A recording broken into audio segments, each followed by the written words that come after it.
Jadilah orang yang pandai bersyukur dan tinggalkan membanding-bandingkan. Maksudnya qanaah. Jadilah orang yang qanaah. Orang yang qanaah. Nikmati yang ada, maksud saya demikian.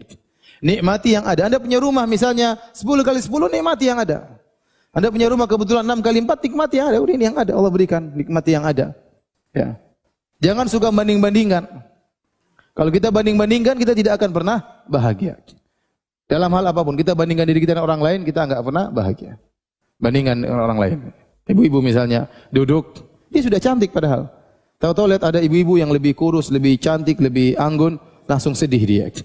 Kenapa? Dia bandingkan dirinya dengan orang tersebut. Ya ngapain nanti bandingkan sama orang lebih cantik? Ngapain? Jadi jangan banding-bandingkan, sudah bandingkan, bikin sedih hati. Ya. Nikmati yang ada. Anda punya rumah seperti itu, Anda punya anak-anak begini, punya suami, nikmati yang ada sambil mengadakan perbaikan. Ya. Tapi enjoy dengan apa yang Anda miliki. Itu namanya dengan qanaah. Hidup, gaya hidup tidak dibuat-buat. Ya, keluar daripada kemampuan seseorang. Ya. Kalau kita banding-bandingkan, kita yang susah sendiri. Coba bandingkan istri kita dengan istri orang lain. Ya, kita akhirnya menderita sendiri. Lihat istri orang mungkin ada yang lebih cantik, akhirnya istri kita tidak kita cintai. Akhirnya pulang-pulang kita marah-marah terus sama istri kita. Kenapa? Kita bandingkan istri kita dengan istri orang lain. Kita sendiri tidak bahagia. Bandingkan anak kita dengan anak orang lain. Anak orang yang lebih banyak hafal Qur'annya, anak orang lebih berhasil, anak kita kemampuannya segitu. Terus kita harus paksakan dia seperti anak orang lain. Jangan, antum sendiri sudah Allah kasih rezeki kita seperti ini. Sekarang anak kita yang kita paksa, yang kita marah-marah, yang kita omel-omelin, ya. Padahal kita tahu kemampuannya terbatas. Wong kita dulu kecil aja malas baca Quran, sekarang anak-anak disuruh hafal Quran. Yang inti aja bahlul mau. Maksud saya kita semangati anak-anak, tapi jangan bandingkan akhirnya dia harus seperti si fulan. Ya susah. Seorang misalnya harus seperti adik kita si fulan yang hafal Quran. Loh, kita bapaknya enggak seperti bapaknya dia. Mau anak kita seperti anak dia, gimana? Ya. Jadi jangan banding-bandingkan. Banding-bandingkan itu bikin susah hidup aja. Ya. Nikmati yang ada, enjoy yang ada. Ada kurang baik kita perbaiki. Dan kita akan hidup lebih bahagia. Saya sini sampaikan pernyataan dari Imam Syafi'i, "Idza kunta madza qalbin qanu'in fa anta wa malikud dunya sawa'u." Kalau kau memiliki hati yang qanaah, sungguhnya kau dan raja sama saja. Ya, sama saja. Kita ini sebenarnya kebahagiaan itu benar ya, kebahagiaan dari Allah Subhanahu wa taala benar, tapi ada kita bisa berusaha dengan menyeting hati kita, membahagia tidak nyeting hati kita. Terkadang dua orang menghadapi permasalahan, permasalahannya sama, yang satu ngamuk-ngamuk, yang satu tenang aja, permasalahannya sama.